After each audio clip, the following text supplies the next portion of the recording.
ஓம் நமச்சிவாய சிவாய நம. அனைத்து தமிழ் உள்ளங்களுக்கும் கனிவான வணக்கங்கள். நவ கிரகங்களில் சனி பகவான் சற்று வித்தியாசமானவர். ஒவ்வொரு செயலுக்கும் பிரதிபலன்களை கணக்கெடுத்து முழுமையாக தன் வசம் வைத்திருக்கக்கூடியவர். உலகில் பிறந்த அனைத்து உயிரினங்களின் செயல்களையும் கணக்கெடுத்து வைத்திருக்கக்கூடியவர். சனி பகவான் வாக்கிய பஞ்சாங்கப்படி மகர ராசியில் இருந்து கும்பராசிக்கு பெயர்ச்சியாகிறார். நிகழும் சோபகிருது வருடம் மார்கழி மாதம் 4ஆம் நாள் 20/12/2023 புதன்கிழமை அன்று மாலை 4:53 மணிக்கு கும்பராசிக்குள் பிரவேசிக்கிறார் சனி பகவான்.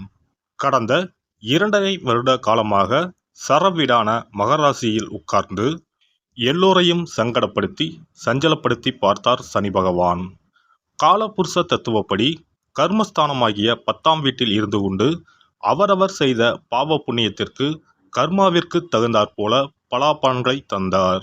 இப்போது சனி பகவான் அவரது மூல திரிகோண வீடாகிய கும்பத்தில் மனதிற்கு பிடித்த லாப வீட்டில் அமர்கிறார்.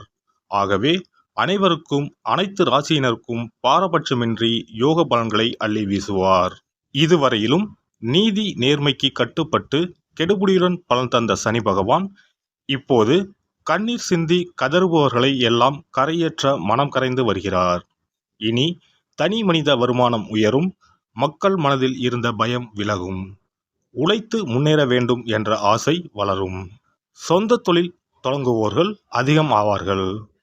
எங்க அப்பா கஷ்டப்பட்டு ஆரம்பித்து நடத்தின இந்த தொழிலை, இந்த கடையை நான் இன்னும் பெருசா எடுத்து நடத்தலாம் இருக்கேன் என்று சிலர் குடும்ப தொழில் நுழைந்து பெரிய வளர்ச்சியை காண வாய்ப்புகள் உள்ளன. சனி பகவான் மேசத்தை பார்ப்பதால் தலை சம்பந்தமான நோய்கள் அதிகமாகும். சிம்மத்தை சனி பார்ப்பதால் குறை பிரசவம் அதிகமாகும். ஆண் குழந்தை பிறப்பு உயரும். விருச்சகத்தை சனி பார்ப்பதால் மக்களிடையே சேமிப்பு அதிகரிக்கும். இளைஞர்களை விட முதியோர்களுக்கு வேலைவாய்ப்பு பெருகும். மொத்தத்தில் கும்பச்சனி மக்கள் மனதில் குதூகலத்தையும் தெளிவையும் தருவதுடன் வருங்காலத்திற்கான வழியையும் காட்டிக் கொடுப்பதாக அமையும்.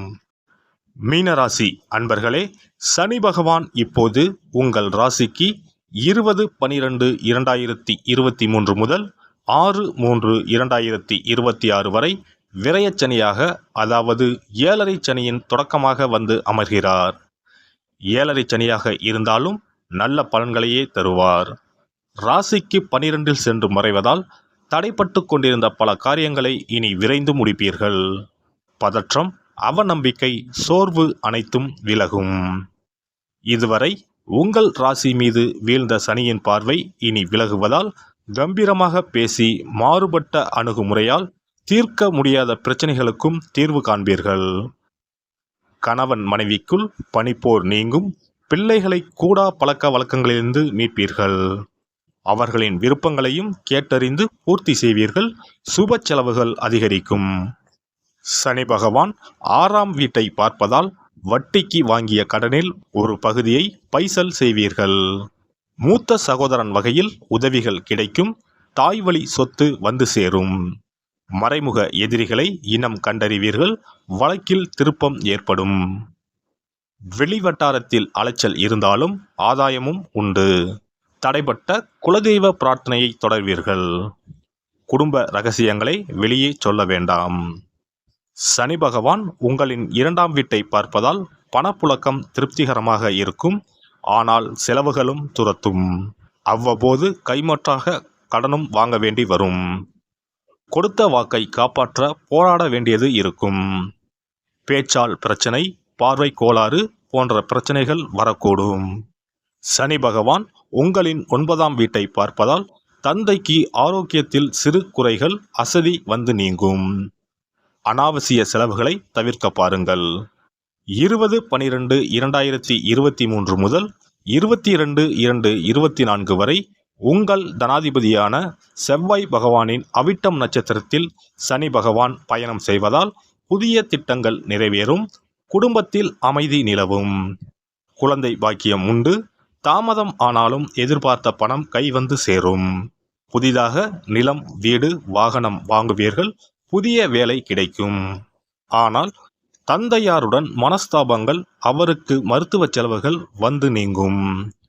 23/2/2024 முதல் 15/3/2025 வரை ராகு பகவானின் சதயம் நட்சத்திரத்தில் சனி பயணம் செய்வதால் வாகனத்தை வேகமாக இயக்க வேண்டாம்.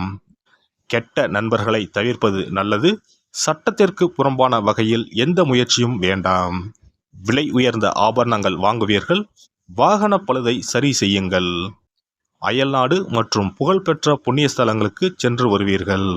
16/3/2025 முதல் 6/3/2026 வரை உங்கள் ராசிநாதனாகிய குரு பகவானின் பூரட்டாதி நட்சத்திரத்தில் சனி பகவான் பயணம் செய்வதால் தடைப்பட்ட திருமணம் கூடி வரும். சீமந்தம், காதுகுத்து என வீடு களைகட்டும். சிலர் வீடு மாறுவீர்கள். அரசு வரிகளை தாமதமின்றி செலுத்திவிடுவது நல்லது. மஞ்சள் காமாலை, காய்ச்சல் போன்ற நோய்கள் வந்து நீங்கும். எதிர்பார்த்த விலைக்கு பழைய மனையை விற்று புது வீடு வாங்குவீர்கள். இல்லத்தரசிகள் அடகில் இருக்கும் நகைகளை மீட்பீர்கள். குடும்பத்தில் சந்தோஷம் உண்டு. அலுவலகம் செல்லும் பெண்களுக்கு உடல்நலக் குறைவால் அடிக்கடி விடுப்பு எடுக்க வேண்டி வரும். இனி ஆரோக்கியம் கூடும். புதிய பொறுப்புகள் தேடி வரும். வியாபாரத்தில் சந்தை நிலவரத்தை அறிந்து முதலீடு செய்யுங்கள். போட்டிகளை மீறி ஓரளவுக்கு சம்பாதிப்பீர்கள். புதிய சலுகை திட்டங்களை அறிவித்து வாடிக்கையாளர்களை கவர்வீர்கள். அனுபவம் மிகுந்த வேலையாட்களை பணியில் அமர்த்துவீர்கள். மற்றவர்களை நம்பி பொறுப்புகளை ஒப்படைக்க வேண்டாம். மருந்து, கமிஷன், மர வகைகளால் ஆதாயம் உண்டு. உத்தியோகஸ்தர்கள் சூழ்ச்சிகளை முறியடித்து வெற்றி பெறுவீர்கள். மூத்த அதிகாரிகளால் முன்னுக்கு வருவீர்கள். வேறு சில நல்ல வாய்ப்புகளும் தேடி வரும். உத்தியோகம் சம்பந்தப்பட்ட வழக்கில் வெற்றி உண்டு. கணினி துறையினருக்கு பதவி உயர்வு, சம்பள உயர்வு, தடைப்பட்டு வந்த அனைத்தையும் போராடி வெற்றி பெறுவீர்கள். மொத்தத்தில் இந்த சனி பெயர்ச்சி பழைய பிரச்சனைகளிலிருந்து உங்களை விடுபட வைப்பதாகவும் அலைச்சலுடனும் ஆதாயத்தையும் தருவதாகவும் அமையும். 7.5 சனி தொடங்குவதால் மீனராசிக்காரர்கள் வாலாஜாபேட்டையில் அருள்பாலிக்கும் பாதாள சுவர்ண சனீஸ்வரரை வணங்கலாம். விழுப்புரம் மாவட்டம் கோலியனூரில் இருக்கும் வாலீஸ்வரரை வழிபட்டு வந்தால் சிறப்பான பலன்களை பெறலாம். மேலும் ஸ்ரீ நவக்கிரகம், ஸ்ரீ ஐயப்பன் ஆகியோரை தினமும் வழிபட்டு வருவது நல்லது. விசேஷ நாட்களில் பித்தளை அல்லது வெண்கல விளக்கில் தூய பசும் நெய் இட்டு பஞ்சுத்திரி போட்டு தீபம் ஏற்றி வாருங்கள். நினைத்தது நடக்கும். சனி பகவான் என்ற வார்த்தையை கேட்டாலே எல்லோருக்கும் ஒரு பயம் வந்துவிடுகிறது. ஆனால் உண்மையில் சனி பகவான் நம் கர்ம வினைகளை கழிக்க உதவும் கிரகமூர்த்தி.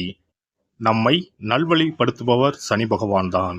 வாழ்க்கையில் எந்தவிதமான பிரச்சனையையும் எதிர்கொள்வதற்கு உரிய துணிச்சலையும் இயல்பாக கையாள்வதற்குரிய அனுபவத்தையும் தருவாரே தவிர சனி பகவான் எந்த ஒரு சூழ்நிலையிலும் மனிதனை கீழே போகச் செய்ய மாட்டார். நன்கு கவனித்து பார்த்தால் சனியின் ஆதிக்கத்தில் பிறந்தவர்கள் பாசாங்கு செய்யாமல் உண்மையாக உழைக்கக்கூடியவர்களாக இருப்பார்கள். மகரம், கும்பம் ஆகிய 2 ராசிகளுமே சனியின் ஆட்சி வீடுகள். அருகிலேயே இருக்கும் 2 லக்னங்களில் ஆட்சி பெறும் கிரகம் சனி மட்டுமே. துலாம் ராசியில் உச்சமடையும் இவர் மேச ராசியில் நீசமடைகிறார். சனி நீசமாகி குருவின் பார்வை பெற்ற பலரும் பெரிய கோடீஸ்வரர்களாக இருக்க வாய்ப்பு உண்டு. எனினும் சனி பகவானின் திருவருளை பெறுவதற்கு சனிக்கிழமை தோறும் எல் தீபம் ஏற்றி வழிபடலாம். காகத்துக்கு சாதம் இடுவதும் மாற்றுத்திறனாளிகளுக்கு இயன்ற உதவிகளை செய்வதும் சிறப்பு. விழுப்புரத்தில் இருந்து திருக்கோவிலூர் செல்லும் பாதையில் உள்ள ஓர் கல்பட்டு. இங்கு அருளும் சாந்த சனீஸ்வரரை புனர்பூச நட்சத்திர நாளில் வணங்கி வாருங்கள். வாய்ப்பேச இயலாதவர்களுக்கு உதவுங்கள். வாழ்வில் வளம் பெருகும். திருநள்ளாறு சனீஸ்வர பகவானை அஸ்தம் நட்சத்திர நாளில் சென்று வணங்குங்கள். ஏழை நோயாளிகளுக்கு உதவுங்கள். தடைகள் நீங்கி நல்லது நடக்கும். எல்லாம் வல்ல இறையருளால் நீங்களும் உங்கள் அன்பு குடும்பமும் உடல் நலம், நீலாயுள், நிறை செல்வம், உயர் புகழ், மெய்ஞானம் ஓங்கி வாழ்க வளமுடன்.